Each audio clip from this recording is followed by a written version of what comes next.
Aquí estamos de vuelta, muchísimas gracias por continuar con nosotros. Mire, la aparición de videos e imágenes que podrían ser considerados como impactantes, como indignantes, como reveladores, evidencian el posible asesinato de Oliver Eduardo Ramos Cardosa. Este material no se entendería sin una trama que involucra a funcionarios, exfuncionarios, elementos de custodia del Centro Federal de Reinserción Social, el número 18 de Ramos Arizpe en Coahuila, pero todo esto entendido, analizado y documentado.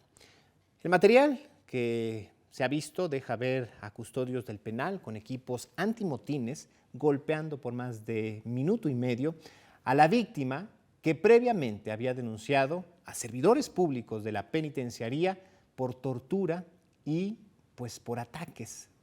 Buscaban intimidarlo, buscaban que además él se retractara de lo dicho y pues finalmente esto de alguna u otra manera deriva en su muerte. Pero decíamos que esto se entiende gracias a un trabajo de investigación, gracias a la documentación, lo que ha hecho nuestro colega periodista, un periodista de investigación, Víctor Hugo Arteaga, quien pues es un ejemplo de trabajo detallado, de periodismo detallado, Premio Nacional de Periodismo, de hecho, en el 2016. Así es que para nosotros es un privilegio que esta noche platique con nosotros. Víctor Hugo, ¿cómo estás?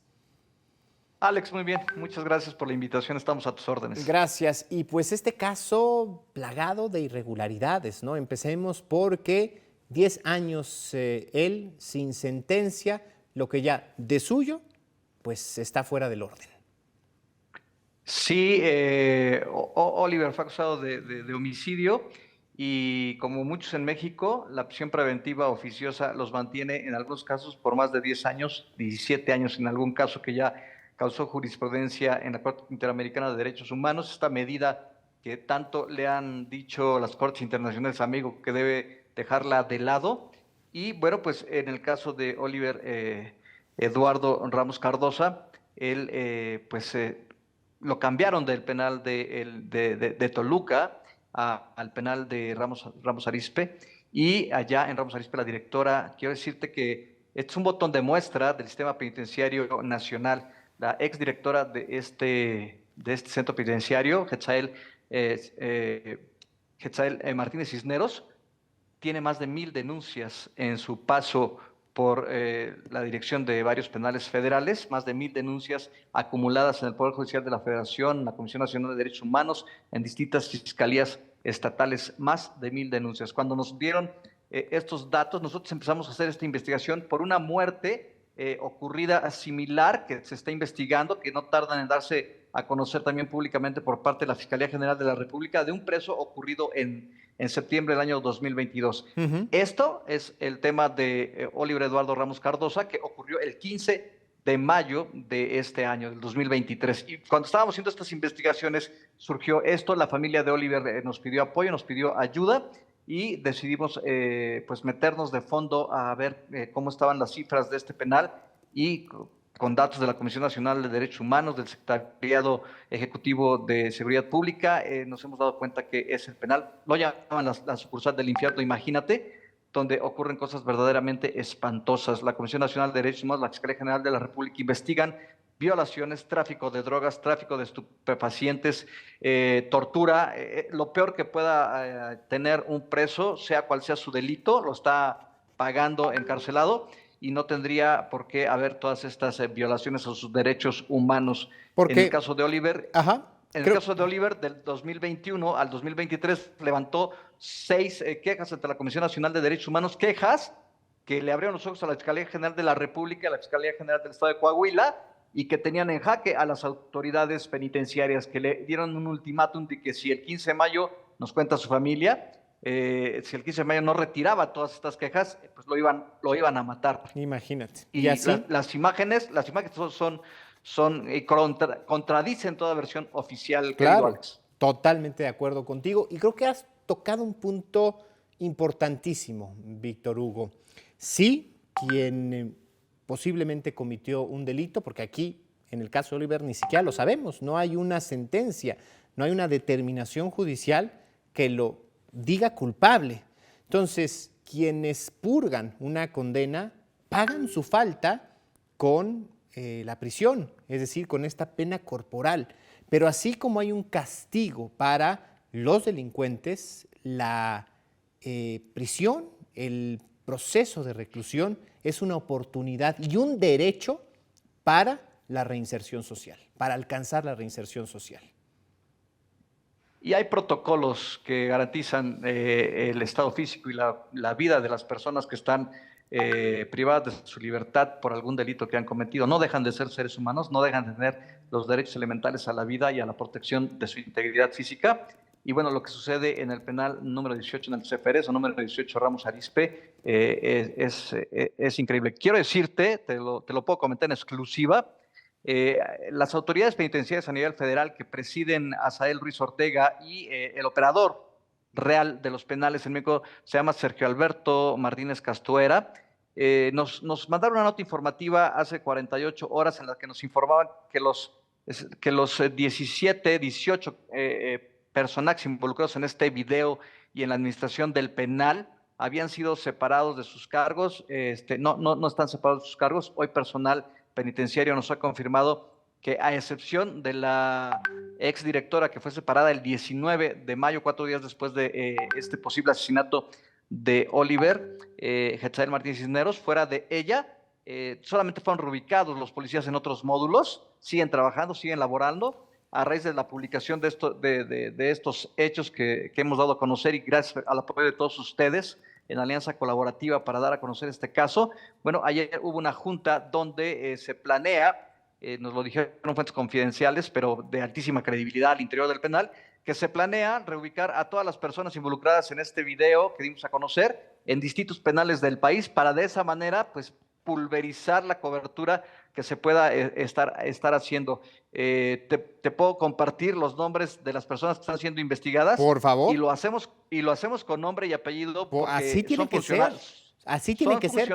Son funcionarios públicos. La ley nos permite decirlo con nombre y apellido, además, porque no están sujetos a un proceso, pero no están sujetos a un proceso. Es indignante, es indignante, sí. Víctor Hugo, ahí los tenemos en pantalla. ¿Quién puede justificar un proceder de esa manera? Son auténticos barbajanes, no tienen ¿en qué protocolo? Seguimiento de protocolo pregunta, alguno. Ajá, por favor. Nosotros quisimos preguntarle a las autoridades penitenciarias a nivel mediante solicitud oficial, no nos contestaron lo que queríamos, pero nos contestaron al menos.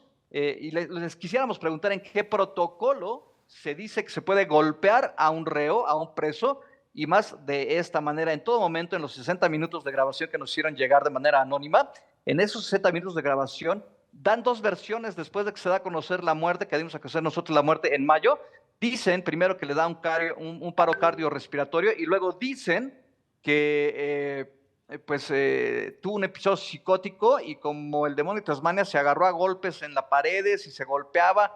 Y durante 60 minutos de grabaciones que analizamos, que hemos visto con distintos peritos particulares que hemos pedido la colaboración, en ningún momento se ve a Oliver Eduardo Ramos Cardosa agresivo ni infligiéndose lesiones como nos dieron a conocer las autoridades del penal. Al revés, contrario, ¿no? Víctor Hugo, pareciera que él trata de alguna manera de cerrar la puerta, sugiriendo que tiene miedo de que ingresen.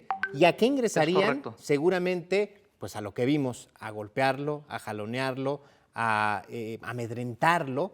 Lo que queda de manifiesto, no hay duda, en ningún momento él se autolesiona, todos los golpes son propinados por esta turba de custodios, hombres y mujeres, que se ve que la única intención que tenían era de lastimarlo. Hemos sido amenazados de que nos van a demandar. Esperamos la demanda con todo gusto para que podamos pedirle las cuentas de sus sueldos, sus salarios, sus propiedades, sus bienes. Nos encantaría que sucediera porque entonces podríamos jugar al tú por tú en la misma cancha de oportunidad. Nosotros contra ellos ya empezaron a presionarnos en ese sentido y bueno, pues con todo gusto los equipos legales están esperando cualquier reacción para poder trabajar en torno a eso. Te doy la lista, por favor, que hemos podido confirmar de todas las personas que aparecen en el video, más los funcionarios que están siendo investigados. La lista la componen Ricardo Andrés Pesado, Claudia Gabriela López, Carlos Temix Xolo, Juan Antonio Illich Coronado, el jefe de seguridad penitenciaria, que se ve que en todo momento él es el que da la orden de ingresar a la celda de Oliver Eduardo, También tenemos a Alfonso Martínez López, Nicasio Plasencia Castillo, Primitivo Miranda Pérez, Lorena Pérez Bazán, Fabiola García Hernández, Diana Yadira Esparza, Samuel Sánchez Sánchez, el doctor del centro penitenciario, el doctor José Guadalupe, no tenemos el apellido por el momento, Noé Valderas Salgado, Juan Francisco Alferán Sánchez, el director jurídico, Zulmi Roxana González Garrido, Edgardo García Patrón, Martín Lorenzo García Meste, Dorian Narcisa Guzmán, Astorga, Claudia Guadalupe Valdés Cibrián, Carlos Ángel Hernández y Juan Carlos Hernández González. Estas 18 personas están siendo investigadas, nos han confirmado fuentes de altísima credibilidad hacia el interior de las corporaciones de la Fiscalía General del Estado de Coahuila y también de la Fiscalía General de la República. Nos han confirmado estos nombres. Te puedo decir también que el mismo 14 de mayo un grupo de 14 presos ha solicitado el amparo federal, donde también iba Oliver Eduardo Ramos Cardosa. 14 solicitaron el amparo federal, se han desistido 8 de ellos y quedan 6 personas valientes que están insistiéndole al juez de la causa para que pueda al juez al que se le ha pedido el amparo federal, también buscando lo que buscaba en su momento Oliver, el amparo federal y la protección federal para salvaguardar su estado físico y su vida. Son 6 personas las que todavía se mantienen luchando porque un juez federal les conceda las medidas que se necesiten para salvaguardar su integridad física y su vida. Pues Víctor Hugo, quizás valdría la pena volver a preguntarle a Antonio Hazael Ruiz Ortega, el encargado de los penales de nuestro país, ¿por qué estos hombres y mujeres no están sometidos a un proceso de investigación? Únicamente fueron removidos. También habría que preguntarle a Rosa Isela Rodríguez, la secretaria de Seguridad, ¿qué hay en torno a este caso? ¿Qué posición toma el gobierno federal ante una arbitrariedad? Y aunque muchas veces parecieran llamados al aire, a la Comisión Nacional de Derechos Humanos, ¿qué tiene que decir, qué tiene que investigar y qué tiene que resolver? Porque tristemente el caso de Oliver es el caso de estas otras personas, las que se desistieron, los 6 que insisten en buscar la garantía de sus derechos humanos y cientos, quizás miles de personas en reclusión que, insistimos, están pagando quizás sí por un delito, pero que también tienen derecho a un proceso de reinserción social libre de violencia. Si me permites, para cerrar esto, aquí tengo en mis manos, son las 45 recomendaciones que la Comisión Nacional de Derechos Humanos ha emitido contra esta administración desde el 2020, contra la administración de los penales federales, 45, 5 muy graves. A este penal se le han hecho 3 recomendaciones en los últimos 4 meses y por este caso se espera que ya no tarde en emitirse una 4ª recomendación grave al penal de Ramos Arizpe en Coahuila. La pregunta es para la Fiscalía General de la República, ¿qué espera para judicializar estas carpetas de investigación? Que te las doy con todo gusto para que sepamos que existe la carpeta de investigación 00456, RAM, /UAI, /2023, tanto el Estado de Coahuila como en la Fiscalía General de la República. ¿Qué esperan para judicializar después de 4 meses de este posible asesinato? Y la mención de los funcionarios, quiero decirte que, bueno, pues se da a raíz de una fuente que los menciona, no es una fuente oficial, no es Víctor Hugo Arteaga el que los menciona, y por eso podemos decir los nombres, porque en este momento siguen siendo funcionarios públicos, siguen siendo sujetos de cuentas para todos los ciudadanos. Bien. Y están en un proceso y todavía no llega el momento en que se les tenga que mencionar con N o con M, porque no han sido vinculados a ningún proceso, querido Alex. Pues ahí está. Muchísimas gracias, Víctor Hugo. De verdad, siempre un privilegio platicar con un colega como tú, con pues la valentía, con el olfato periodístico, gracias al periodismo de investigación, es que pues muchas cosas en nuestro país de alguna u otra manera se solucionan, porque si no, pues ante la autoridad, ante la indiferencia social y demás, no tendrían siquiera atención. Un fuerte abrazo y te pido que estemos cercanos, porque nosotros no le quitaremos el dedo del renglón a esta atrocidad. Muchas gracias, cuentas con todo nuestro aporte también. Te agradecemos mucho la posibilidad de poder hacer visibles las cosas. y sí se puede cambiar el estado de las cosas con un periodismo de este tipo cuando todos los periodistas nos unimos y damos a conocer este tipo de arbitrariedades. Muchas gracias, Alex, por tu tiempo. Coincido plenamente contigo. Este es tu espacio. Muchísimas gracias. Un fuerte abrazo.